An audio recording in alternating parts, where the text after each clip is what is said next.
ఇతిహాస గాథలను పురాణాలను సినిమాలుగా రూపొందించడంలో అందవేసిన చెయ్యి తెలుగు ఇండస్ట్రీది.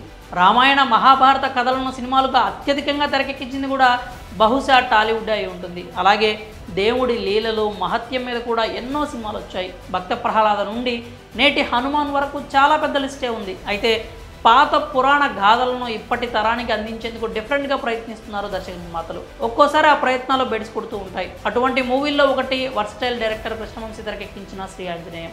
నితిన్, చార్మి హీరోయిన్లుగా అర్జున్ సజ్జా కీలక పాత్రలో కనిపించారు. అప్పట్లో ఆ మూవీ ఫ్లాప్ టాక్ తెచ్చుకుంది. ఇప్పుడు వచ్చిన హనుమాన్ మూవీ ఇలాంటి స్టోరీనే. చిన్న సినిమాగా వచ్చి 300 కోట్లను కొల్లగొట్టింది. ఈ క్రమంలో ఇప్పుడు చాలామంది నెటిజన్లు శ్రీ ఆంజనేయం మూవీ గురించి మాట్లాడుతున్నారు.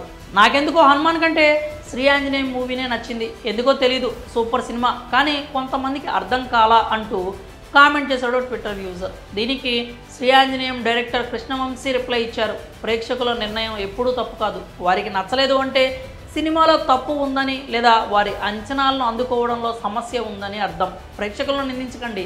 బహుశా కొన్ని పోర్షన్స్లో తప్పు చేసి ఉండొచ్చు. థ్యాంక్ యూ, గాడ్ బ్లెస్ అంటూ ట్వీట్ చేశారు. ఇక మరో నెటిజన్ అయితే Charmme character too much irritating అంటూ కామెంట్ చేయగా దానికి కూడా గాడ్ బ్లెస్ యూ అంటూ సమాధానం ఇచ్చారు కృష్ణవంశీ. కాగా ఎక్కువ మంది చార్మీ వల్లే సినిమా పోయింది అంటూ చెప్తున్నారు.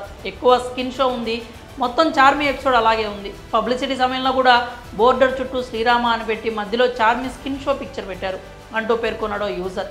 ఆమె సీన్లు కట్ చేసి రిలీజ్ చేయండి అంటూ కోరుతున్నారు కొంతమంది. చార్మీ పోర్షన్ తీసేస్తే మంచి సినిమా అంటున్నారు. వాస్తవానికి ఇది ఇప్పటి మాట కాదు. అప్పట్లో కూడా చార్మీ వల్లే సినిమా పోయింది అనుకున్నారు. చార్మీ ఓవర్ యాక్టింగ్, ఎక్స్పోజింగ్ నచ్చలేదు, కానీ అందులో చార్మీ తప్పులేదు. డైరెక్టర్ చెప్పినట్లు చేసింది. దర్శకుడు చెప్పకుండా ఆమె అలా చేయలేదు కదా.